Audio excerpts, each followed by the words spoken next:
Elisabeth nous dit la chose suivante. J'ai été réveillée par une violente gifle sur le côté gauche de mon visage.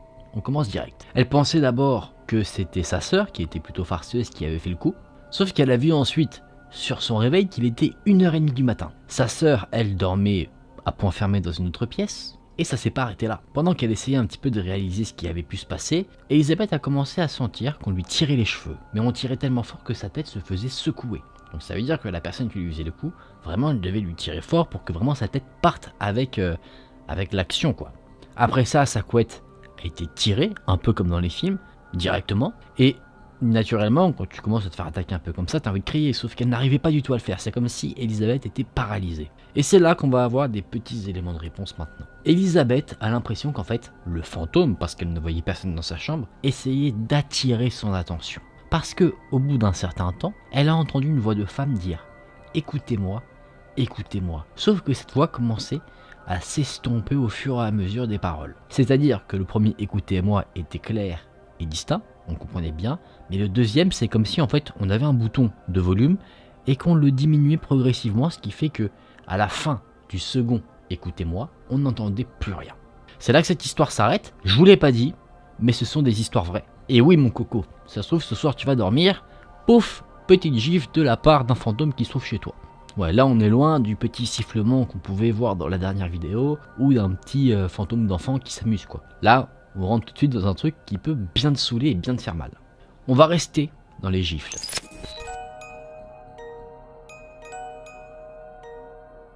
On est en 2005, Marie-Anne est chez sa tante, dans les Philippines. Elle est tranquillement sur une balançoire, quand à un moment, elle voit quelque chose. Elle voit une petite fille, vêtue d'une robe rouge, mais vraiment c'était une vision fugace.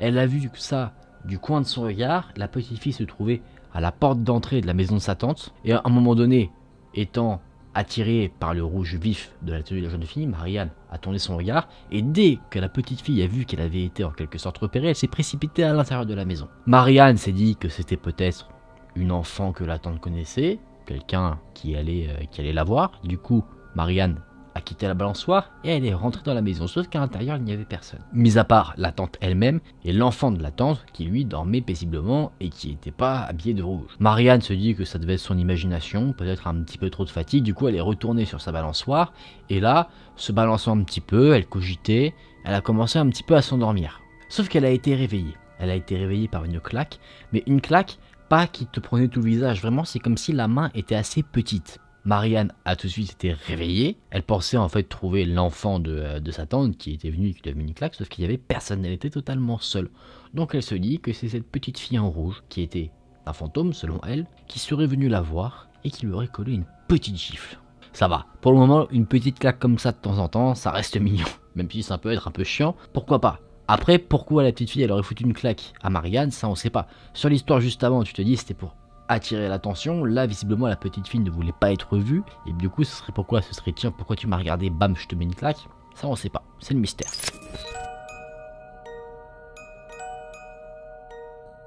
Là on a vu des accidents qui n'étaient pas mortels, une gifle généralement ça te tue pas. Par contre quelque chose qui peut faire bien mal, c'est de se faire pousser dans les escaliers, là ça peut mal tourner. Et bien c'est ce qui serait arrivé à une certaine Mélanie en 1982. Elle était dans un restaurant en Floride, et le restaurant où elle se trouvait avait une réputation plutôt particulière, la réputation d'être hanté.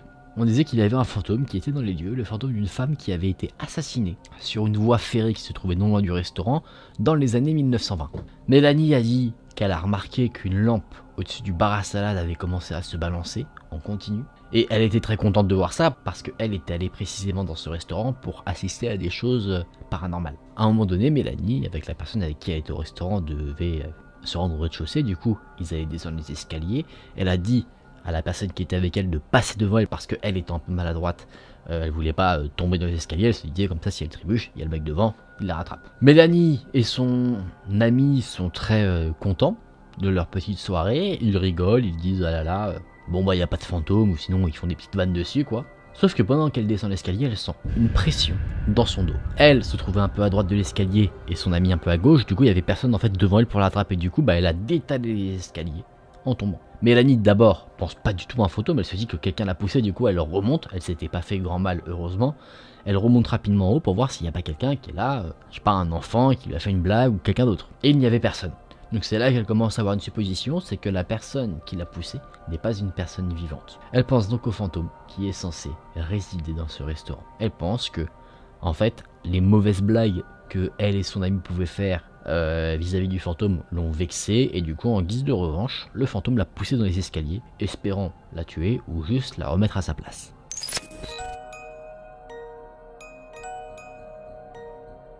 Cassie, elle aussi, nous dit avoir eu une expérience désagréable avec une entité paranormale dans un escalier. Elle était en visite avec son compagnon dans la maison de son frère, et ce frère, lui, il cachait pas que sa maison, elle avait un petit souci, quoi. Et pour lui, sa maison était hantée. Et Cassie, elle allait en avoir en quelque sorte la confirmation. Néanmoins, Cassie, elle, étant plutôt friande de ce genre d'événements, elle a déjà visité à titre de loisir des maisons supposément hantées, donc pour elle, c'est pas le genre de truc où elle va se dire « Bon, ta maison est hantée, je veux pas venir ». Non, elle se dit « Ça me va très bien ». Sauf que le frère va dire « Le truc chelou qui se passe ici, c'est que s'il y a un esprit, il aime bien pousser les gens dans les escaliers. Quand tu chutes dans un escalier, ça peut être très dangereux, donc mon conseil, si jamais il y a quelqu'un dans cette situation-là, c'est de déménager ou d'essayer de faire partir cet esprit, parce que bon... Certes, dans les histoires qu'on a pu voir jusqu'à maintenant, il n'y avait pas de décès, rien de dramatique, juste une petite chute, mais ça peut être vraiment très grave. Une chute dans les escaliers, il y a plein de cas où des gens décèdent parce qu'ils sont tombés dans les escaliers. Et oui. Mais bon, Cassie, en tout cas, elle, a bien eu affaire à ce fantôme qui l'a poussée dans les escaliers. Elle descendait pour aller chercher son mari, et en fait, elle a senti, non pas dans son dos, mais plutôt au niveau de ses mollets ou de ses pieds, une pression. Du coup, en fait, ses jambes sont parties. C'est pas comme l'histoire d'avant, où là, la personne s'était fait pousser plutôt vers le haut du dos. Du coup, cette personne-là était tombée en avant. Là, Cassie, elle a ses jambes qui sont parties, et elle est tombée, en fait, elle a glissé les 4-5 premières marches sur les fesses. Du coup, ça a fait du bruit. Tout le monde est venu voir si ça allait, et effectivement, ça va. À part une petite douleur, elle n'avait rien de dramatique, fort heureusement. Et elle a bien expliqué à tout le monde que, eh bien voilà, elle avait senti une pression au niveau de ses pieds, ce qui l'avait fait chuter. Et le frère a confirmé que c'était généralement de cette manière que les gens tombaient dans les escaliers. Ils tombaient pas vraiment en étant poussés avec une force incroyable, c'était juste une sorte de petite balayette au niveau des pieds. Là, je dédramatise la situation, mais ça pourrait faire pas mal de dégâts, parce que si la personne tombe en arrière et qu'elle se tape la nuque, bah là tu descends les escaliers jusqu'au cimetière.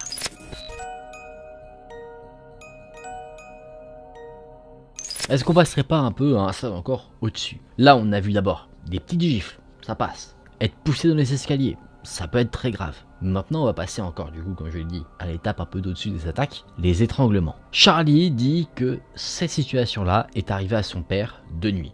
Ensemble, ils vivaient dans une maison dans le Massachusetts, une maison qu'ils considéraient de base comme hantée, et même la famille est allée plus loin que juste se dire ouais c'est hanté, ils ont fait des recherches, et pour eux, ils ont trouvé l'identité du fantôme qui vivait dans leur maison. Pour eux, c'était un homme du nom de Charlie Hartwell qui était en fait un fermier qui vivait sur leur propriété mais qui était décédé dans un incendie. Effectivement, selon mes petites théories, ça colle. Quand tu te dis des morts un peu accidentelles comme ça, dramatiques, pas en tout cas des morts naturelles, et bah pour moi ça fait que ça peut créer justement une possession d'un lieu, d'une personne qui y vivait. Il s'est donc passé plusieurs choses dans cette fameuse maison, apparemment habitée par le fantôme de Charlie Hartwell. Il y aurait des coups sur les murs, sur les portes, sans qu'il n'y ait personne de l'autre côté. Des télés, des radios, des lumières qui s'allument ou s'éteignent sans que personne ne fasse la moindre action. Des objets qui disparaissent et qui apparaissent ailleurs. Des lumières dans la grange alors qu'il n'y a pas d'électricité. Des portes coulissantes qui s'ouvrent et qui se referment toutes seules. Plein de choses, diverses et variées avec le paranormal. Des petits événements, ici et là. Ok, voici ce que nous dit Charlie, étonnant qu'il porte le même nom que le fantôme. Il dit notre fantôme adorait effrayer ma sœur. On n'en connaissait pas la raison, mais en tout cas ce qu'on a vu aussi c'est qu'il n'aimait pas vraiment mon père. Une fois mon père dormait, et il a commencé à sentir une sorte de poids sur lui. Il a ouvert les yeux, il n'a rien vu, et il a senti ensuite comme des mains se poser sur son cou et commencer à exercer une pression très forte. Mon père a commencé à pleurer, parce qu'il avait très peur, et parce qu'il ne pouvait pas se lever. Il s'est accroché à une croix qu'il portait, et a commencé à prier. Et au bout de quelques secondes, la pression qui était sur lui a disparu. Voilà, tu vois, là c'est sérieux. Déjà, à quel moment tu laisses passer toutes les activités paranormales déjà qu'il y avait avant l'étranglement dans ta maison? Faut déjà commencer à faire quelque chose, tu vois. Si jamais tu entends un petit bruit, tu agis. Tu te dis pas, tranquille, on cohabite. Faut faire gaffe. Parce qu'une tentative d'assassinat sur un fantôme, là, pour porter plainte, bonne chance.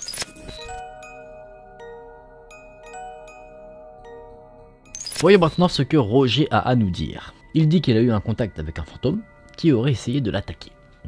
Ça tombe bien, c'est le thème de la vidéo. On est en 1967, dans l'après-midi. Roger, à cette époque-là, était un étudiant qui travaillait pendant l'été. Il travaillait dans un grand motel en Pennsylvanie. Il vivait avec des collègues dans une vieille maison en pierre, à quelques kilomètres de là où il travaillait. Et dans cette maison en pierre, il s'était passé quelque chose à un moment donné, c'était un meurtre brutal. Je sais ce que vous allez dire, déjà ça pue. On est donc un samedi, tranquillement, il fait beau, il y a du soleil. Et Roger se trouvait dans sa chambre, il essaie de faire une petite sieste pour se reposer et ensuite retourner travailler. Encore aujourd'hui, il se souvient clairement de ce qui s'est passé. Et vous avez vu comment il est beau. Ça n'a rien à voir avec l'histoire. Il dit qu'il était 13 h quand il s'est allongé sur son lit et qu'il a commencé à fermer les yeux. Et d'un coup, il ne sait pas pourquoi, parce qu'il voyait rien, il a été pris d'une terreur extrême. Une terreur qui a fait qu'il a rouvert les yeux, et là il a vu quelque chose. Il a vu venir du mur un homme, mais un homme qui n'était pas comme moi ou comme d'autres hommes, c'est-à-dire fait de chair et de sang, c'était l'ombre d'un homme. Alors qu'il faisait très beau, donc normalement on ne devrait pas la voir forcément parfaitement. Sauf que là c'était une vraie ombre, c'est ce qu'il nous dit. Et cette ombre aurait tendu les bras vers Roger. Roger se dit, oula, je me suis endormi peut-être trop vite et je suis en plein cauchemar, en plein délire. Du coup il referme les yeux, il les réouvre et l'homme est toujours devant lui en train d'avancer vers Roger. Roger est paralysé par la peur. Il a essayé de refaire sa technique de je dois être en train de rêver ou de faire un cauchemar, je ferme les yeux, je respire, je les réouvre. Sauf que l'homme est toujours là. Et en fait l'homme, quasiment au moment où ses mains allaient toucher le cou de notre ami Roger, là il a disparu. Donc c'était vraiment tendu pour lui. Il était à ça de se faire avoir.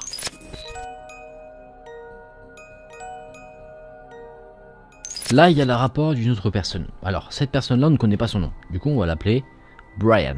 Brian dit que lui, il s'est fait... Brian. Je suis parti direct là, en mode Brian. Brian dit qu'il s'est fait attaquer, lui, en 2008 dans un casino. Un casino qui se situait au Michigan. Lui, il était dans l'hôtel du casino, avec ses enfants, son frère et sa femme. Il s'est réveillé à 3h30 du matin avec une sensation de pression sur le côté, comme si quelque chose cherchait à le pousser un peu. Il pensait que c'était peut-être sa femme avec qui il dormait, qui était en train de le pousser pendant qu'elle-même... je sais pas, dans une action comme ça, pendant qu'elle dort quoi. Du coup, il a voulu faire un geste de bras pour dégager un peu, je sais pas, un pied ou une épaule ou peu importe, qui pouvait le pousser. Sauf qu'il n'a rien senti du tout. C'est comme s'il y avait personne en fait derrière lui, mais qu'il était quand même en train d'être poussé. Enfin, il n'a pas senti quelque chose de solide comme un corps humain. Il a senti, je sais pas, comme si en fait son bras, pendant qu'il essayait d'enlever quelque chose, se confrontait à un obstacle, je sais pas, dans l'air, une sorte de vapeur, quelque chose, mais pas un corps humain. Sauf que, et c'est là qu'on va peut-être avoir un peu des frissons. Brian, il se dit, qu'est-ce que c'est? Donc, lui qui était sur le côté, jette un coup d'œil, et il a vu une sorte d'ombre, plus sombre que la noirceur de la pièce. Parce que parfois, quand on est dans une pièce, il fait pas forcément noir total. Des fois, il y a des petites lumières qui permettent de discerner certaines choses. Et bien là, c'était le cas dans cette chambre d'hôtel, et il y avait quelque chose qui était par contre totalement noir, qui ne reflétait aucune lumière. Là, déjà, Brian n'est pas serein du tout, mais il va entendre quelque chose. Il va entendre un rire, comme si on se moquait de lui. Et pendant que cette entité rigolait, il continuait à se faire pousser du lit. Brian s'est débattu, mais il n'arrivait à rien. À un moment donné, il a décidé de rester une prière, sommant l'entité de le quitter au nom de Jésus-Christ. Et à la fin de la prière, l'entité a bondi au plafond et a disparu. C'est là que son témoignage s'arrête. Ouais, ça c'est chaud quand même. Entendre un rire quand t'es tranquillement en train de dormir de nuit, c'est pas le genre de truc qui me botte beaucoup.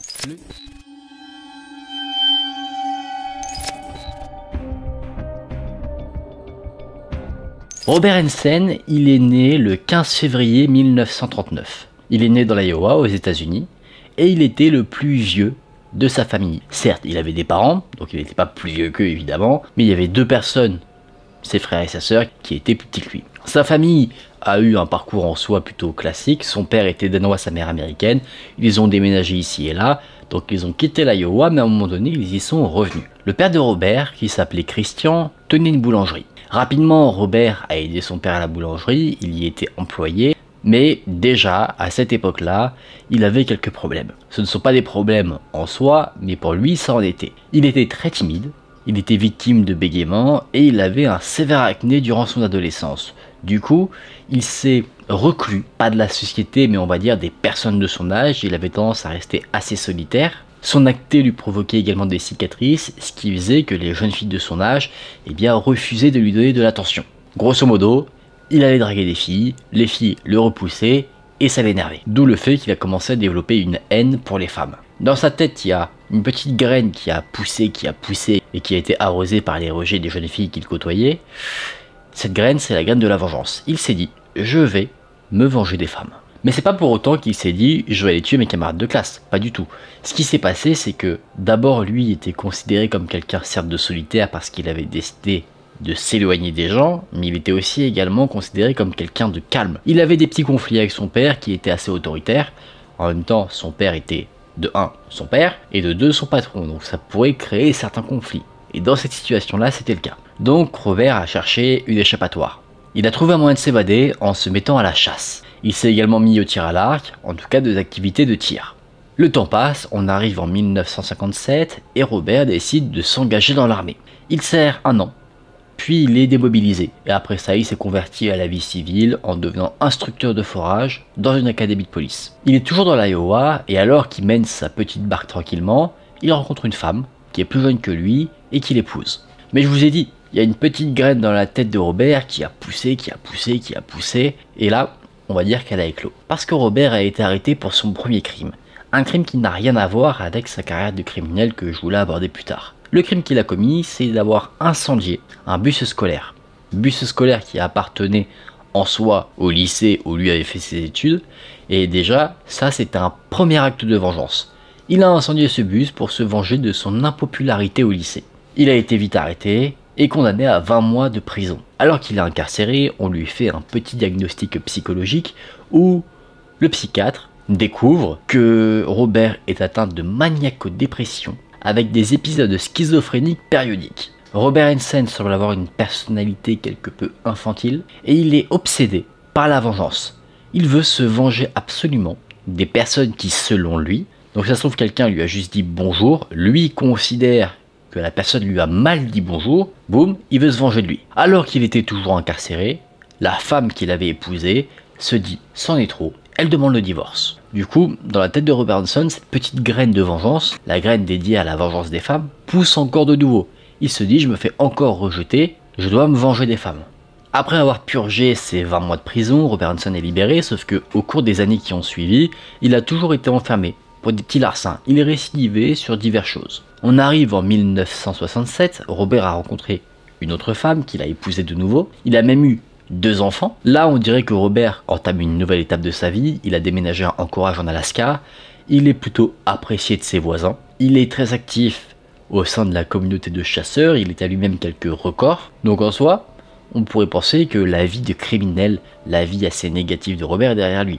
Mais c'est pas le cas. En 1971, Robert est arrêté 2 fois. La première fois, c'est parce que il aurait tenté d'enlever et d'abuser d'une femme au foyer, dont on ne connaît pas l'identité. Et après, la deuxième fois, c'est qu'il aurait, non pas tenté mais réussi, d'abuser une femme, une prostituée, dont on n'a pas le nom également. D'ailleurs, il aurait menacé ces femmes. C'était pas des agressions à main nue, il avait une arme mortelle, un couteau, pour forcer les femmes de faire ce qu'ils voulaient. Après cette arrestation, Robert a été condamné. Il n'a pas été condamné à une lourde peine parce qu'il se trouve que la plainte de la prostituée est passée un peu à la trappe parce qu'il y a eu un accord ou quelque chose comme ça. Donc il a été condamné que par rapport à la première arrestation. Il était condamné à 5 ans de prison. Il a fait 6 mois et après on l'a mis dans un programme de travail à l'extérieur. En gros, il faisait des travaux d'intérêt généraux. En 1976, alors que Robert Hansen est dehors, il est de nouveau arrêté. Cette fois-ci, Robert plaide coupable de vol. Il aurait essayé de voler une tronçonneuse. Là, déjà arrêté plusieurs fois, il a une peine sévère par rapport au crime qu'il a commis. Il est condamné de nouveau à 5 ans de prison. Alors qu'il est incarcéré, on lui demande de suivre un traitement pour traiter son trouble bipolaire. Au bout d'un moment, sa peine est révisée et elle est même allégée. Ce qui fait que rapidement, Robert se retrouve de nouveau en liberté. On ne sait pas précisément quand Robert Hansen a commencé à tuer. On suppose qu'il a commencé en 1972 parce que des meurtres ont été traités par la police qui avait le même mode opératoire.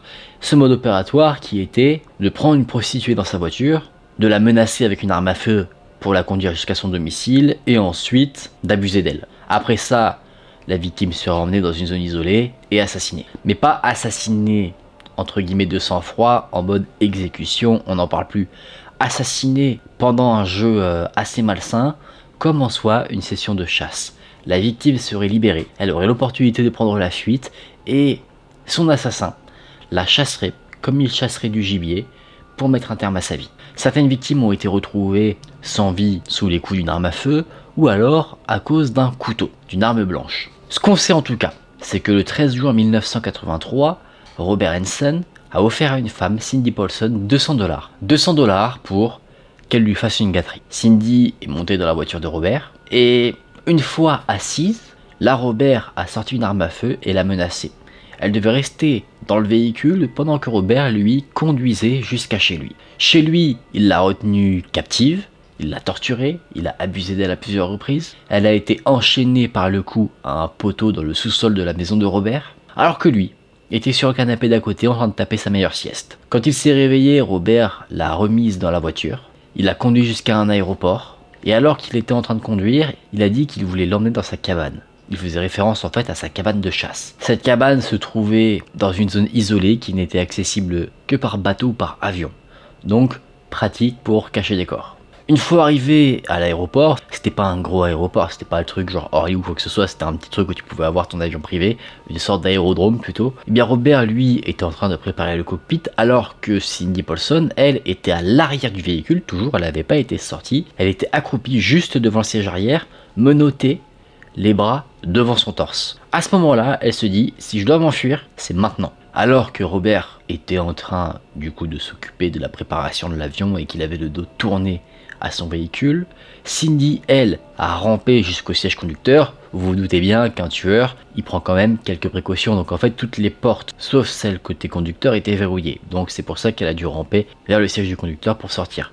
Donc elle arrive à en sortir, elle s'enfuit jusqu'à l'avenue la plus proche. Elle est remarquée par des conducteurs qui passaient par là, elle a été emmenée à la police. C'est comme ça qu'en fait on a eu toutes ces informations là. Elle dit à la police qu'elle a laissé même ses baskets bleues à l'arrière du véhicule de Robert, ce qui pourrait indiquer une corrélation entre Robert et ce qui s'est passé, comme ça on a vraiment une preuve tangible. Apparemment Robert Hansen aurait paniqué, il aurait essayé de suivre Cindy quand elle s'est enfuie, mais voyant qu'un camion s'arrêtait pour récupérer la jeune femme, Robert a décidé de ne plus s'en mêler et d'essayer de prendre la fuite. Je vous épargne la fuite de Cindy Paulson parce qu'en soi, elle n'a pas été directement emmenée à la police, elle voulait à tout prix retrouver son petit ami, donc elle a été emmenée dans un bar pour appeler son petit ami. Le bar disait mais non, on va appeler la police, et quand la police est arrivée au bar pour la récupérer, elle était partie à l'hôtel, bref, tout un truc. En gros, elle n'est pas allée direct à la police, mais quand la police l'a retrouvée, elle était toujours menottée dans une chambre d'hôtel. On avance un petit peu, du coup on esquive, je vous épargne cette partie là. La police du coup, ils ont une piste, c'est Robert Hansen. Il est interrogé par la police et bien sûr il nie les faits. Il dit qu'en fait Cindy Paulson d'ailleurs essaie juste de lui causer des ennuis parce qu'elle veut simplement lui extorquer de l'argent. La police a tendance d'abord à le croire parce que bien qu'ils aient son casier judiciaire, ils savent que Robert a des démêlés avec la justice, qu'il a eu plusieurs affaires qui pourraient en soi non pas l'incriminer mais qui pourraient faire douter de sa parole. Eh bien il a un comportement très calme, il est très doux. Donc les enquêteurs se disent, un mec comme ça, c'est pas possible qu'il ait fait quelque chose de la sorte, c'est pas possible qu'on puisse lui associer des événements aussi ignobles. En plus de ça, Robert a un ami, John Henning, qui lui donne un alibi. Donc pour le moment, Robert n'est pas du tout considéré comme le suspect principal de l'affaire. Mais rappelez-vous, on suppose que Robert Hansen a commencé à tuer avant ces événements, en 1972, parce que des corps avaient déjà été retrouvés. Tout cela avait créé une affaire qui était gérée par le détective Glenn Flott, et du coup ils avaient déjà découvert 3 corps. 3 corps qui semblaient avoir été laissés sans vie par le même auteur parce que le mode opératoire était similaire. Du coup, ce détective qui galère un petit peu appelle le FBI pour demander un profiling. Il demande à ce qu'on puisse établir un profil, le profil du tueur, à partir de tout ce qui a été découvert. L'agent du FBI qui s'est chargé de tout ça s'appelle John Douglas, et pour lui, selon ce qu'il pensait par rapport à tout ce qui a été découvert, c'est que l'auteur des meurtres était un chasseur expérimenté, qui n'avait pas une grande estime de soi. Quelqu'un qui aurait été sûrement rejeté par les femmes, vu que toutes les victimes étaient des femmes, et qu'il gardait des souvenirs de ses meurtres comme des bouts de vêtements, des bijoux. Il a également suggéré que l'auteur des meurtres pourrait être quelqu'un victime de bégaiement. C'est quand même fou, hein, quand tu vois à quel point ce profil correspond à Robert Hansen. Je trouve ça incroyable quand tu vois les méthodes de profiler là.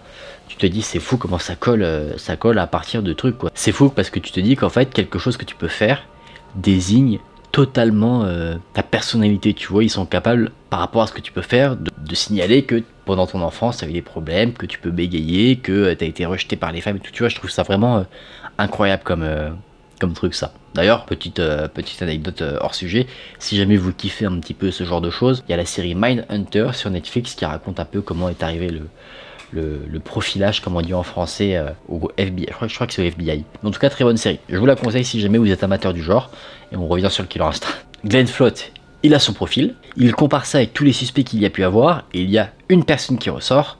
Cette personne-là, c'est Robert Hansen. Il analyse un peu plus en détail la chose, effectivement chaque détail correspond et en plus de ça, ça correspond au témoignage de Sidney Paulson qui disait qu'il avait un avion. Et effectivement Robert en a été propriétaire. Donc, grâce au profilage et au témoignage, Glenn Flotte obtient un mandat pour fouiller notamment l'avion de Robert Hansen, ses véhicules et sa maison. Du coup, le 27 octobre 1983, après la fouille de tout ça, il y a plein de choses qui ont été découvertes. Des bijoux appartenant à des femmes qui soit avaient été portés disparus, soit dont les corps avaient été retrouvés. Dans un coin du grenier de Robert Hansen, il y avait des armes à feu qui avaient été cachées, une carte aéronautique cachée derrière la tête de lit de Robert Hansen, et en plus de ça, sur cette carte, il y avait des petits X notés dessus, comme s'il avait marqué un peu comme une carte au trésor. Et d'après vous, qu'est-ce qu'on trouvait là où étaient placés ces X? Alors soit on avait déjà trouvé quelque chose, le corps de victime, ou alors, quand on a fait des fouilles plus tard, avec cette carte-là, eh bien on a trouvé d'autres corps qu'on n'avait pas encore découverts. Du coup, forcément là, Robert Hansen il est foutu, mais lui, il nie quand même les faits. Au bout d'un moment, il comprend quand même qu'il n'y a rien à faire. Toutes les preuves sont contre lui, donc il essaye non plus de se défendre en disant ce n'est pas moi. Il essaye maintenant de justifier ses actions en disant les femmes sont horribles, elles m'ont fait ci, elles m'ont fait ça, elles le méritaient, comprenez-moi, etc., etc. Il a dit qu'il avait commencé sa série d'attaques en 1971 ou 1972, dans ses premières années. Donc c'est pour ça qu'on n'a pas forcément associé certains crimes à Robert Hansen directement, c'est qu'il attaquait en fait des jeunes femmes entre 16 et 19 ans, donc des très jeunes femmes, qui n'étaient pas des prostituées. Donc en fait, vu que ça s'éloignait un petit peu de son mode opératoire des années après 1972, en fait on n'a pas réussi à lui associer directement ces crimes-là, alors qu'en fait c'était bien lui. On pense que Robert Hansen aurait assassiné 17 femmes. Officiellement, lui a attribué que 4 meurtres. Et concernant Sidney Paulson, n'ayant pas été assassinée, elle, c'est une charge en plus qui s'est ajoutée, c'est-à-dire le kidnapping et l'abus. Robert Hansen, pendant son procès, il plaide coupable. Il a fourni des détails également concernant les meurtres qu'il a pu commettre. Il a aidé les enquêteurs à déchiffrer sa fameuse carte aéronautique. Il a emmené même les enquêteurs sur pas moins de 17 tombes qu'il avait lui-même construites. Et dans ces 17 tombes, il y en avait 12. De personnes, on savait pas qu'elles étaient mortes. Tu vois, les enquêteurs, ils sont tombés dessus, ils se sont dit, si Robert Hansen n'avait pas été arrêté, ils l'auraient jamais su.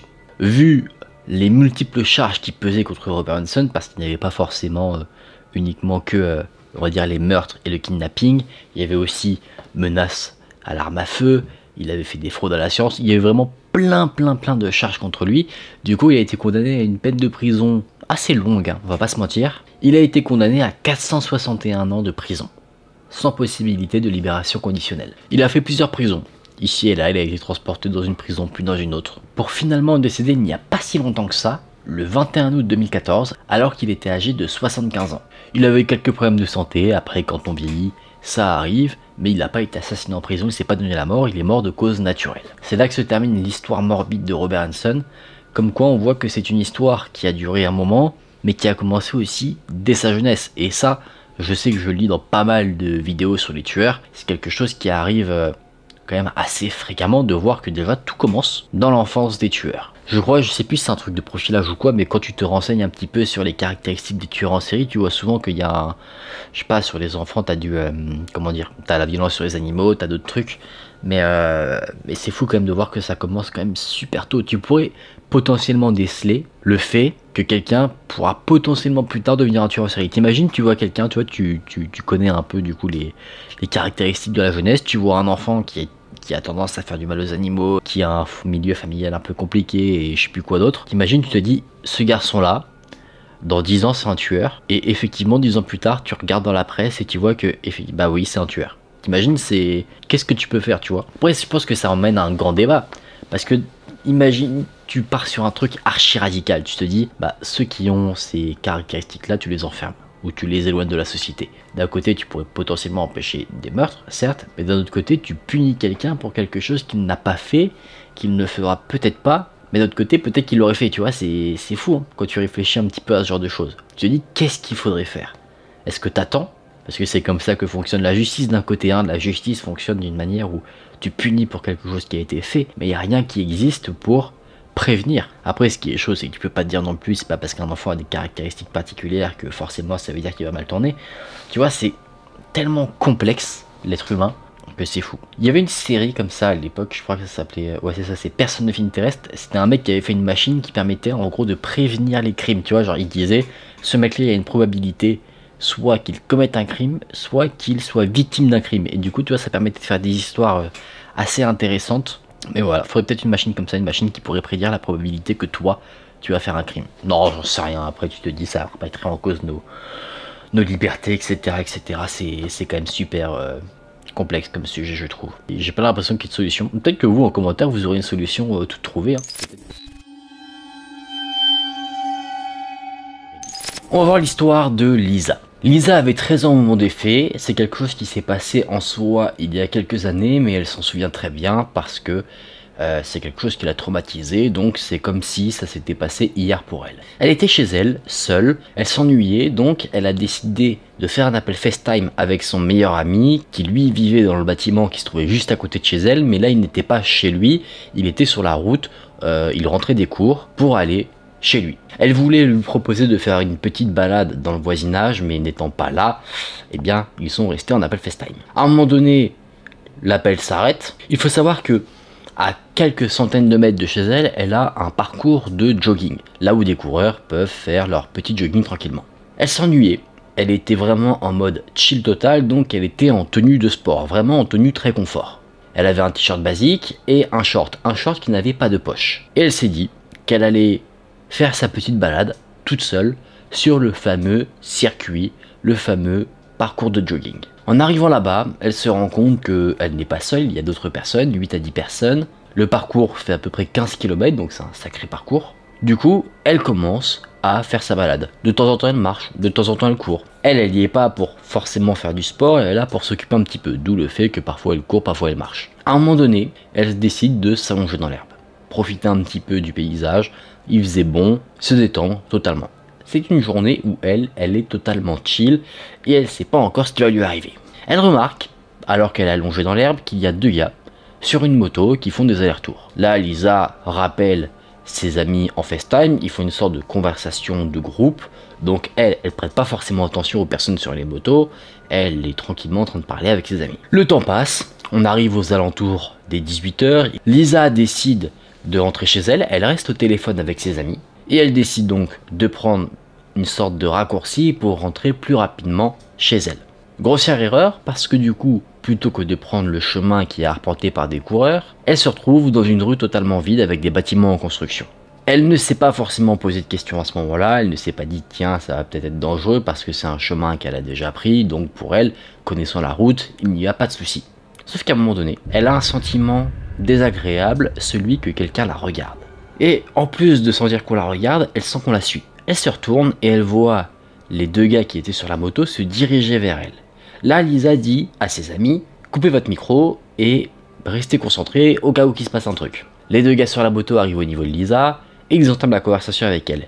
Ils lui demandent où se trouve un salon de coiffure. Lisa ne sait pas trop répondre à la question, du coup elle donne un emplacement au hasard, sauf que les gars, eux, disent pas ok merci, ils continuent de parler un peu avec elle. Alors qu'elle parle un petit peu avec le conducteur de la moto, eh bien Lisa nous dit qu'en fait elle a un strabisme, quelque chose qui arrive. Donc si vous ne savez pas ce que c'est que parfois quand elle regarde quelqu'un ou quelque chose fixement, un de ses deux yeux peut partir un petit peu sur les côtés. Bon, c'est pas la meilleure explication, mais vous voyez un petit peu ce que je veux dire. Et du coup, alors qu'elle a ce strabisme, sa vision du coup change un petit peu et elle voit quand même de l'œil qui se décale un peu. Et en faisant ça, son œil se pose sur le rétroviseur de la moto.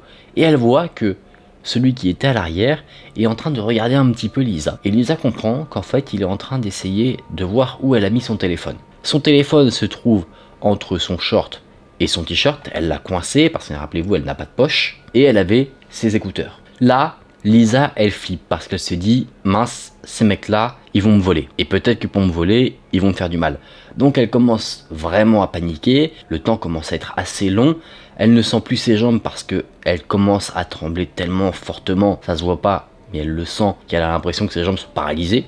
Et du coup, alors qu'elle continue la conversation, elle réfléchit à des options de fuite. Et elle constate qu'elle a 3 possibilités. Elle voit qu'il y a un chauffeur de taxi qui semble réparer sa voiture, elle se dit je peux aller le voir et lui expliquer la situation, et elle se dit ouais, pas sûr que ce soit une bonne idée parce que imaginons le temps que j'y arrive, les 2 mecs sur la moto me rattrapent et bah font ce qu'ils ont prévu de faire, me voler ou pire.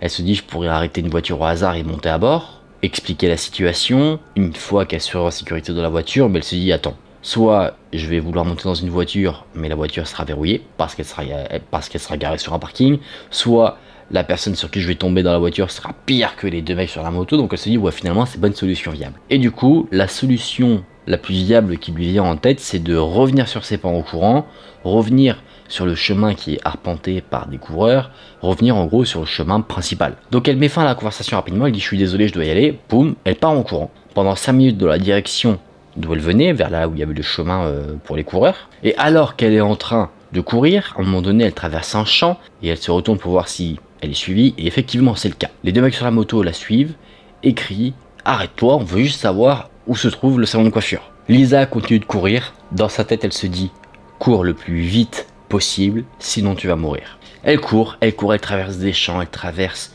des bâtiments en construction, elle sait pas forcément vers où elle va, mais elle fonce, elle trace. À un moment donné, elle arrive devant le bâtiment où vit son meilleur ami qui est rentré des cours, le bâtiment qui se trouvait en soi juste à côté de chez elle. Elle dit à son ami de sortir pendant qu'elle se cache sur le parking, le meilleur ami descend, il trouve Lisa, l'ami est paniqué parce qu'il a un peu assisté aussi à la situation. Lisa, une fois qu'elle est en sécurité avec son pote, vomit parce qu'elle a couru de toutes ses forces, elle a couru plus que ce qu'elle ne pouvait mais avec la volonté de vouloir sauver sa vie, de vouloir sauver sa peau. Elle a une sorte de poussée d'adrénaline qui lui a permis de courir plus que ce qu'elle ne pouvait réellement. Mais une fois que tout est redescendu, son corps, il tenait plus, donc il a relâché toute la pression avec un petit vomito. L'ami a raccompagné Lisa jusqu'à chez elle. Une fois arrivée chez elle, et vraiment qu'elle était en sécurité, vraiment que toute la pression redescendait, elle s'est allongée, elle s'est endormie, elle s'est réveillée le lendemain. Alors qu'en soi, elle s'est pas couchée très tard. Hein. Quand elle a décidé de partir, il était 18 h et elle a pas couru pendant 3 heures. Donc on va dire quand elle est rentrée chez elle, il devait être peut-être 19 h. Ça s'est passé très vite la situation. Donc elle s'est couchée assez tôt, mais elle était éclatée. Le lendemain, en se réveillant, elle se rend compte qu'elle avait des bleus sur le corps parce que elle s'était pris des petits buissons dans les champs, elle avait des petites égratignures, ce genre de choses qu'elle n'avait pas senti au moment des faits parce que elle était totalement paniquée, elle courait pour sauver sa vie, elle avait tellement peur qu'elle ne sentait pas les petites blessures qu'elle pouvait se faire. Elle ne sait pas ce qui se serait passé si jamais les hommes l'avaient attrapée, elle suppose qu'en soi ils voulaient la voler et que si elle s'était défendue peut-être qu'elle se serait fait tabasser, peut-être qu'il se serait passé quelque chose de pire, elle en a aucune idée et elle est contente de ne pas avoir la réponse à cette question. Aujourd'hui ça va mieux. Elle est toujours traumatisée par ces événements, mais elle a un peu réussi à surmonter ce traumatisme parce que maintenant elle peut toujours quand même prendre le chemin où ça s'est passé sans se dire qu'elle va retomber sur ces mecs-là. Elle a surmonté sa peur et elle arrive à reprendre que ce soit le chemin où il y a tous les coureurs ou le chemin où elle a rencontré les 2 individus assez chelous. En tout cas, c'était une histoire assez folle. On peut comprendre que ce soit quelque chose qui fasse peur quand on le vit. Ça m'est arrivé une sorte d'histoire un peu comme ça. J'étais présent dans l'histoire, on va dire, mais c'est pas à moi que c'est arrivé, précisément. Un truc comme ça où, en plus, j'étais petit, et quand t'es petit, c'est sûr que... Parce que là, elle avait 13 ans, donc tu te dis, t'es son défense, tu sais pas forcément comment réagir. Si l'histoire qui, moi, m'est arrivée se passait maintenant, ça se passerait d'une manière totalement différente. Ça, j'en suis sûr, parce que j'ai grandi, j'ai pris un peu d'âge, etc., etc.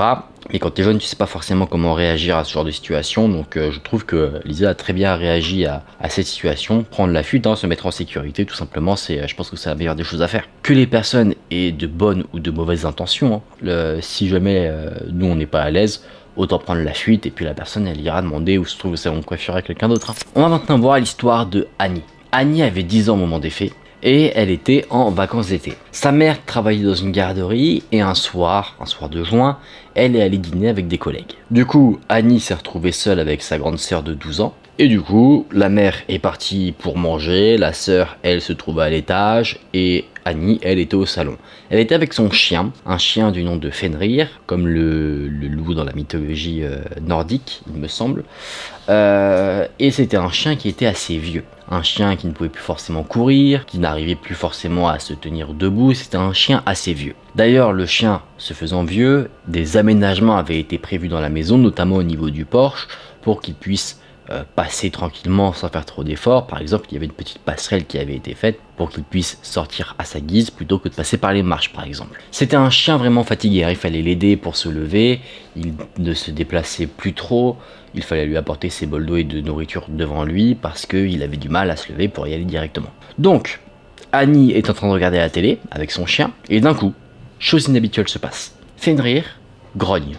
Il grogne en direction de la porte arrière qui mène vers l'arrière-cour. Annie ne voit rien parce qu'il fait nuit, et d'un coup, truc qui surprend Annie, le chien se lève directement, comme si en soi il avait retrouvé toute sa vigueur de sa jeunesse. Il se lève directement et continue d'aboyer.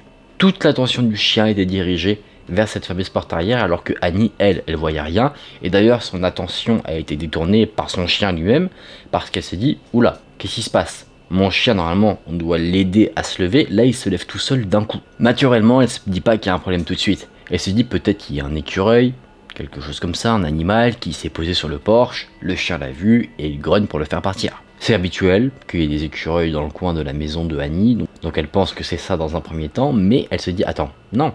Le chien, il a jamais été agressif envers des écureuils. Pourquoi il le serait maintenant? C'était un chien qui était plutôt gentil avec les gens et même plutôt gentil aussi avec les autres animaux.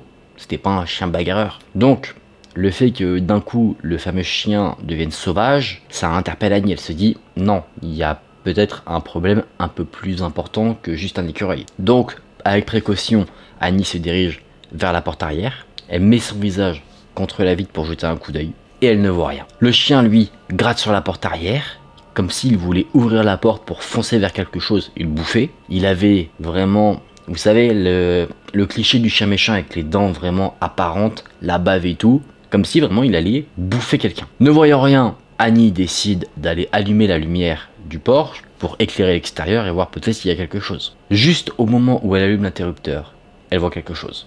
Elle voit un homme, habillé en noir, qui passe super rapidement devant la porte. Elle a vu l'homme, c'est un mec qui semble être habillé en tenue de cambrioleur, le truc cliché, habillé en noir, cagoule, ce genre de choses. Et il n'a pas cramé qu'il était cramé. Du coup, il est passé devant la porte, il a voulu regarder à l'intérieur de la maison, comme Annie l'a fait en fait en se mettant à la vitre, sauf que lui fait la même chose de l'autre côté. Et au moment où la lumière s'est allumée, ça l'a surpris, et bam, il s'est reculé. Tout se passe très vite, mais Annie voit que le cambrioleur, du coup, l'a vu. Ils s'échangent un regard, et c'est comme si là, le temps s'arrêtait. Pendant quelques secondes, Annie regardait le cambrioleur, et le cambrioleur regardait Annie. Annie n'a que 10 ans, elle ne sait pas forcément quoi faire, et ce qu'elle fait, vous allez me dire que c'est pas une bonne idée, c'est qu'elle ouvre la porte. Elle ouvre la porte pour lâcher la bête, pour que le chien se soit cambrioleur. Au moment où elle ouvre la porte, le cambrioleur, lui, essaie de se barrer, le chien rattrape le cambrioleur et commence à le mordre. Il lui a mordu le mollet, l'homme est tombé, il lui a mordu le bras, l'homme essayait de se barrer. Le cambrioleur essaie de taper le chien pour se libérer, mais il n'arrivait pas à le toucher, le chien était beaucoup trop vif. D'ailleurs, à ce moment-là, Annie dit qu'elle avait limite plus peur de son chien que du cambrioleur lui-même. Parce qu'elle se disait clairement, mon chien, il va tuer le mec, il va avoir un meurtre sur le dos. Le cambrioleur, il crie de douleur, et ça interpelle la sœur d'Annie qui, rappelez-vous, était à l'étage. Elle voit ce qui se passe, elle appelle tout de suite la police, elle dit à Annie d'aller dans sa chambre, chose que Annie fait. Une fois qu'Annie est dans sa chambre, elle essaie de se remettre un petit peu de tout ce qu'elle a vu, elle est sous choc, et un peu plus tard, la police et la mère arrivent sur place. Oui, parce que la mère a été prévenue, évidemment. La mère est allée dans la chambre de Annie, elle l'a pris dans ses bras, elle voulait s'assurer qu'elle n'était pas blessée. Alors non, elle n'avait pas de blessure physique, mais bien sûr, elle avait une sorte de blessure émotionnelle, hein. Par rapport à ce qui s'est passé, c'est tout à fait normal. Et du coup, le temps passe un peu. Annie ne sait pas trop ce qui s'est passé, mais quand elle descend, sa sœur parle avec un policier. Fenrir, lui, est redevenu calme, il est allongé à côté de la sœur. Il avait un peu de sang autour de son visage. Et là, Annie se dit, oh mon chien, il a tué quelqu'un. Toutes les pensées de Annie sont un peu entremêlées, elle ne sait pas trop quoi penser, et elle réfléchit à un moment donné un peu à ce qui s'est passé, et elle se dit, ça se trouve, quand je regardais à la vitre de la porte pour voir s'il y avait quelque chose et qu'il faisait noir dehors, qu'il n'y avait pas de lumière, ça se trouve le mec était dans la même position de l'autre côté et qu'en fait on était limite visage collé. Alors, Annie ne sait pas ce que le cambrioleur est advenu, il n'est pas mort, elle suppose qu'il a été arrêté par la police. Une fois que la soirée a passé, que la police est repartie et tout, la mère, elle, s'est immédiatement renseignée pour déménager et acheter une nouvelle maison. Et 1 an plus tard, toute la famille a déménagé. Malheureusement, ces événements ont créé un traumatisme chez Annie, le traumatisme d'avoir un intrus chez soi. Maintenant, elle est totalement flippée que quelqu'un s'introduise chez elle, à tel point qu'elle n'arrivait plus à regarder par les fenêtres quand elle ne voyait pas clairement ce qu'il y avait de l'autre côté. Parce qu'elle avait ce traumatisme de se dire que dès qu'elle allait regarder, elle allait voir un visage. Donc malheureusement, il y a ce traumatisme. Et deuxième malheur, plus tard, Fenrir est décédé. C'était déjà un vieux chien, donc ça allait arriver à un moment donné. Ça fait partie de la vie. Mais voilà, deuxième malheur du coup. En termes de traumatisme, avec l'âge, Annie a réussi un petit peu à surpasser sa peur, dans le sens où elle a plus aussi peur que quand elle était jeune. Elle a toujours une appréhension, mais plus vraiment une peur de se dire je ne peux plus regarder aux fenêtres. Maintenant, elle peut regarder. Il y a quand même pas mal d'années qui se sont passées depuis ces événements, donc avec l'âge, etc., etc., elle a réussi à surmonter cette peur. Mais en tout cas, c'est un événement qui l'a marqué à vie, ça elle en est certaine. Et elle est évidemment, ça se comprend je pense, éternellement reconnaissante auprès de son chien Fenrir qui est maintenant au paradis des chiens, de l'avoir très clairement sauvé, parce qu'on ne sait pas ce que cet intrus aurait fait si jamais elle avait réussi à s'introduire dans la maison. Et Annie est sûre que quand elle vivra seule, elle se prendra un gros chien pour assurer sa sécurité, en tout cas qu'elle se sente plus à l'aise. C'est là que cette histoire s'arrête. Histoire incroyable. De toute façon, les histoires d'intrusion à chaque fois c'est quelque chose d'assez fou. C'est triste pour le chien Fenrir, c'est très triste. Il y avait une...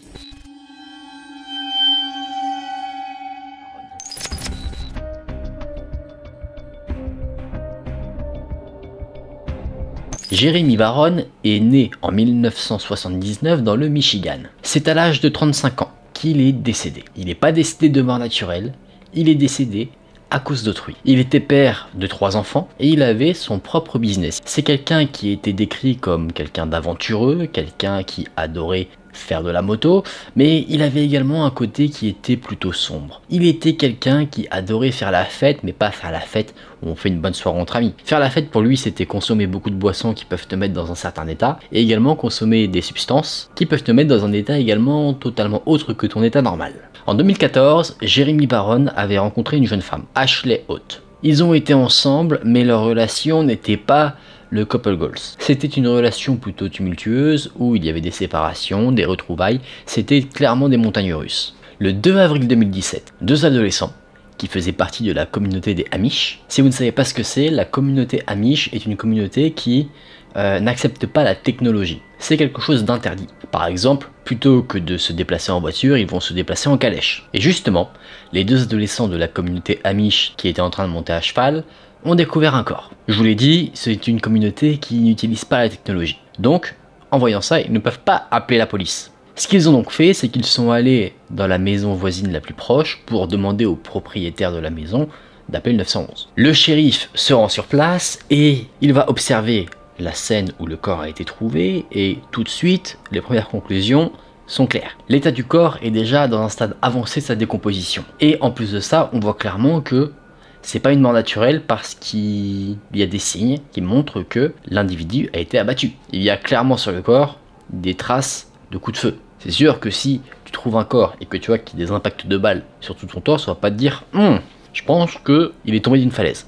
Tu vois. Bon, mis à part ça, mis à part le corps en lui-même, il n'y a pas vraiment d'indices sur la scène de crime. Il y a des douilles, des traces de pneus, donc la police pense que l'homme en fait n'a pas été abattu ici, il a été abattu ailleurs et le corps a été déposé ici parce qu'en plus de ça les vêtements et les chaussures que l'homme portait n'étaient pas sales. Là il y a un petit couac, c'est que on ne sait pas forcément identifier le corps. Qui est décédé, qui a été retrouvé. Il n'y a pas de carte d'identité sur la victime, on ne peut pas le reconnaître de visu parce que le corps est déjà en décomposition. Donc la police va d'abord faire un petit état des lieux dans leur base de données, savoir s'il n'y a pas des personnes qui ont été portées disparues. Et il se trouve que Jeremy Baron était connu des services de police. Il se trouve que Jeremy Barron ne s'était pas présenté à une audience où il devait en soi assister, donc la police conclut qu'il a disparu depuis environ 6 semaines. Vous savez, quand il y a une arrestation, la police généralement va prendre les empreintes, ce genre de choses. Donc ils avaient déjà des empreintes de Jeremy Barron. Le médecin légiste a fait quelques petites recherches, quelques petites analyses, il a fait son travail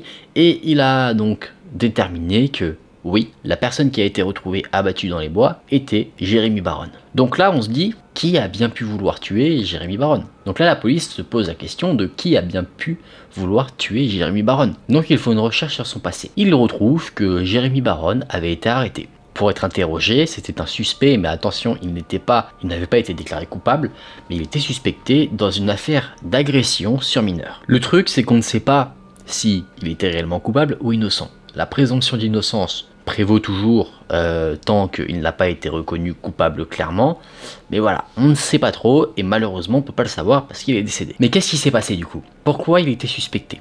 C'est très simple. En fait, un des amis de Jeremy l'a accusé clairement d'avoir agressé sa fille. Jeremy avait été arrêté pour ça, il avait été interrogé, mais on pensait que c'était lui, il y avait des preuves qui allaient dans ce sens, il y avait en soi plusieurs pistes possibles, et justement, l'audience à laquelle il devait assister devait déterminer si oui ou non il était coupable. Jeremy lui s'est toujours défendu, il a toujours dit qu'il était innocent et qu'il était accusé à tort, et c'est pour ça que ça a un peu surpris tout le monde qu'il ne se présente pas à l'audience pour se défendre. Et c'est vrai que c'est quelque chose de logique. Tu te dis que si la personne n'a rien à se reprocher, pourquoi elle ne se présenterait pas à l'audience qui pourrait soit le condamner, soit prouver son innocence? Cette audience était prévue le 15 février 2017, donc quelques mois avant la découverte de son corps, et voyant qu'il ne s'y est pas présenté, un mandat d'arrêt a été délivré contre lui, avec des petites affiches qui ont été dispersées dans les rues, disant voilà, si vous le voyez, prévenez la police pour qu'on l'arrête. La police a un peu plus cru en la culpabilité de Jeremy quand il ne s'y est pas présenté. Je pense que c'est quelque chose d'assez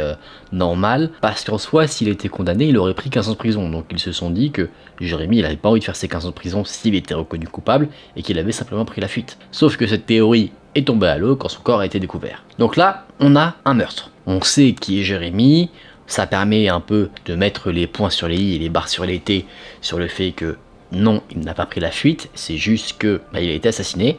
Donc la police se pose quelques questions, ils se disent qui aurait pu en vouloir à Jeremy? Qui était autour de lui, qui le connaissait? Donc ils se sont dit qu'ils allaient parler à Ashley, celle qui avait eu une relation avec lui. Cette Ashley, elle avait des points communs avec notre victime. C'était quelqu'un qui adorait faire la fête, et à cause de Jeremy, de sa fréquentation avec Jeremy, et à cause de sa manière de faire la fête, qui était la même que celle de Jeremy, c'est-à-dire à boire beaucoup et à consommer des substances, elle a perdu la garde de ses enfants. Quand la police l'a interrogée, Ashley avait carrément changé de vie, elle travaillait, elle avait arrêté de faire ses fameuses fêtes, etc.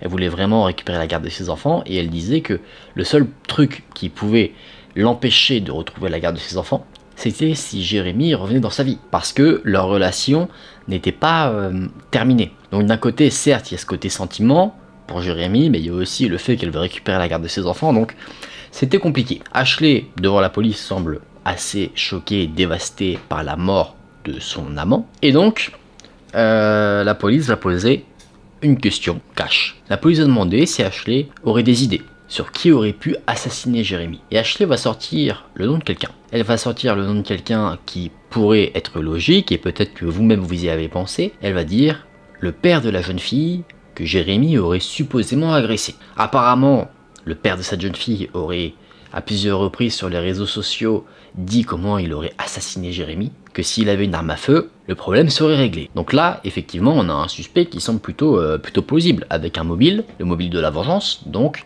la police se dit, banco, allons voir cet homme. Ils vont le voir rapidement le 5 avril, et cet homme-là, lui, il est très honnête face aux policiers. Il ne cache pas son ressentiment vis-à-vis de Jeremy. Sauf qu'il dit bien que je hais cet homme, par rapport à ce qu'il a fait, je ne pourrais pas le tuer, et je n'en serais pas capable. Il propose même de passer devant un détecteur de mensonges pour prouver ce qu'il dit. Donc là, rapidement, la police croit sur ce que dit cet individu, ils ne remettent pas sa parole en cause, il semble vraiment honnête, donc ils décident de l'exclure de la liste des suspects pour le moment. L'enquête continue, elle n'avance pas beaucoup, mais la police explore différentes pistes. La police découvre que Jeremy faisait pas du business, mais traînait avec pas mal de personnes assez louches. Et à un moment donné, quelqu'un vient donner une nouvelle piste. un nouveau champ du possible à explorer. C'est une amie de Jérémy qui dit que elle avait des relations avec Jérémy, ils n'étaient pas en couple, mais ils se fréquentaient un petit peu. Donc, comme pour Ashley, la police lui pose la question, selon vous, qui aurait pu tuer Jérémy? Elle ne sait pas trop, mais elle va dire que la police devrait se renseigner sur un homme, du nom de Jay Clark. Ce fameux Jay Clark était un homme un peu plus âgé que Jérémy, Ashley et la fameuse amie. Il venait de l'Ohio, et lui il avait un lien tout particulier avec Ashley. Il l'avait rencontrée en 2016, et il était tombé vraiment très amoureux d'elle. Il lui avait acheté une voiture, il avait payé son loyer. Quand ils sortaient ensemble, c'est lui qui payait tout. Sauf qu'à un moment donné, problème. Ce fameux Jay a dit à Ashley qu'il était amoureux d'elle, sauf que Ashley lui a dit friendzone. Il lui a dit qu'elle ne l'aimait pas comme ça, mais qu'elle le voyait uniquement comme un ami. Donc là, quelque chose se crée dans la tête de Jay, dans son cœur. Ce qui se crée, c'est de la jalousie. Parce qu'il sait que Ashley côtoie Jérémy, qu'ils ont des relations, qu'ils ont plus une relation de couple qu'une relation amicale. Donc, il commence à éprouver une certaine haine vis-à-vis de Jérémy, et même simplement à l'évocation de son nom. La police pense que Ashley, c'est peut-être quelque chose, mais qu'elle en garde le secret. Donc, les enquêteurs décident d'interroger la sœur d'Ashley avec qui elle était assez proche, parce qu'ils se disent que si jamais elle avait un secret, peut-être qu'elle l'aurait confié à quelqu'un de proche d'elle, sa sœur. Donc la sœur Jolene a été interrogée, et alors que elle et Ashley travaillaient ensemble, Ashley lui aurait dit quelque chose. Elle lui a dit qu'elle était avec Jay quand Jérémy a été tué. Et là, ça fait un petit truc bizarre dans la tête des enquêteurs, qui se disent, attends, comment pourrait-elle savoir qu'elle était avec Jay quand Jérémy a été tué si elle ne savait pas que Jérémy avait été tué? Donc là, la police se dit, ok, on rappelle Ashley, on va voir ce qu'elle a à dire. La police décide cette fois-ci de ne plus être assez sympathique et assez cordiale, ils décident d'être un peu plus virulents pendant l'interrogatoire. Les inspecteurs mettent la pression à Ashley en lui disant qu'elle est sous surveillance depuis un moment. Ils lui disent également que ils savent ce qu'elle a dit à sa sœur, qu'ils vont pouvoir même l'écouter eux-mêmes parce que le fameux Burger King avait des images de surveillance. Donc là, Ashley, elle flippe un peu. Elle va dire qu'elle a peur de Jay et qu'elle était là quand Jérémy a été abattu. Elle parle un peu de son histoire, elle dit qu'elle a rencontré Jay à l'automne 2016, qu'elle se confiait à lui sur sa relation avec Jérémy, et que c'est à cause de lui que sa vie a dérapé. Pas à cause de Jay, à cause de Jérémy. Parce que ce Jérémy était apparemment violent, il l'a forcé à consommer des substances, et qu'en gros c'est à cause de lui qu'elle avait perdu la garde de ses enfants. Le 8 février 2017, elle traînait avec Jay et Jérémy. C'était la première fois que Jay et Jérémy se rencontraient. Tout le monde s'entendait en soi plutôt bien. Il n'y avait pas forcément d'animosité, bien qu'on sait que Jay n'aimait pas trop Jérémy. Et à un moment donné, le groupe a décidé d'aller rendre visite à un ami chez lui. L'ami n'était pas là, donc tout le monde est retourné dans la voiture blanche de Jay. Et comme ça, sorti nulle part, Jay aurait sorti une arme à feu et l'aurait tiré sur Jérémy. Paniqué, Ashley aurait supplié Jay de la ramener chez elle, chose qu'il a fait, et après il serait parti tout seul jeter le corps. Là du côté d'Ashley, du coup c'est foutu. Pour la police c'est simple, il y a complicité, et en plus de ça, entrave à la justice, parce qu'elle aurait pu dire ça la première fois où la police est venue l'interroger. Pourquoi garder ce secret? Et en plus de ça encore, la police pense que Ashley est plus impliquée dans cette affaire qu'elle ne veut bien l'avouer. Donc là il nous faut maintenant une autre version, la deuxième personne qui sera impliquée dans cet assassinat, l'histoire du fameux Jay.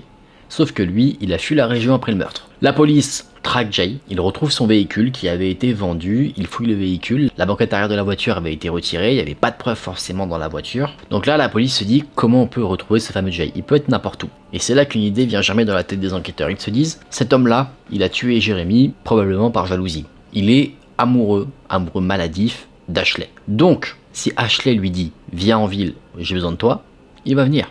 Et effectivement, c'est ce qui s'est passé. La police a dit à Ashley de contacter, Jess s'est pointé. La police confronte le témoignage d'Ashley devant Jay, il dit qu'elle a avoué qu'il était le tireur. Jay avoue que oui, c'était lui le tireur et qu'il a tiré 3 ou 4 fois sur Jérémy. Et il confirme plutôt le témoignage d'Ashley, c'est-à-dire qu'il va dire qu'effectivement, elle n'a rien fait, elle était juste dans la voiture, qu'il l'a déposée chez elle et après il allait jeter le corps tout seul. Et du coup, Jay donne la raison de son acte à la police, il dit qu'en fait, il a fait ça pour sortir Jérémy de la vie d'Ashley. Il pensait faire une bonne action parce que Ashley avait peur de Jérémy, elle voulait vraiment retrouver la garde de ses enfants. Et en plus de ça, lui avait aussi une idée derrière la tête. Il pensait qu'une fois Jérémy parti, Ashley sortirait avec lui. Donc finalement, Jay a été accusé d'homicide. Donc au tribunal, on allait voir si c'était un meurtre au premier ou au deuxième degré. D'autres tests ont été faits passer, notamment à Ashley, notamment un passage au détecteur de mensonges, et elle s'en est pas très bien sortie. La conclusion de ce test, c'est que Ashley savait au moment